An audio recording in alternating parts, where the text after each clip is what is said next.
Hi, I'm Rick Rose. I'm a captain in the United States Marine Corps. I fly the C-130J for the Blue Angels, affectionately known as Fat Albert.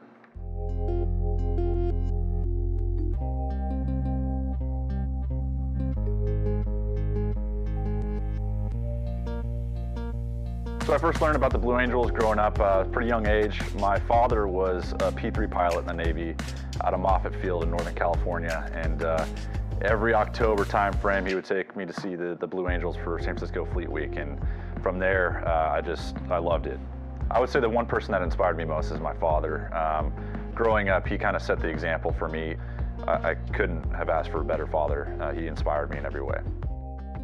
So what really inspired me to be Blue Angel, again, just growing up and seeing the performance and the precision, and of course Fat Albert, the maneuvers that aircraft could do were amazing, and that was kind of on the surface level of what I thought the Blue Angels were and what they represented.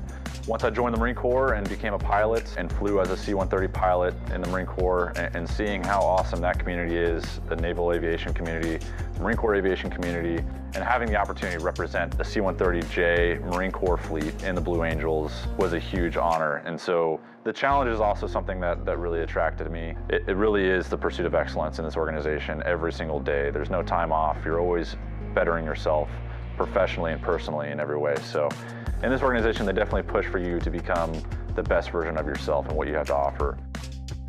One of the biggest attributes, if you're trying to be successful in life, you're the only one that knows if you put in 100% effort. No one else around you is going to know that. And if you do that, good things will happen, I promise you.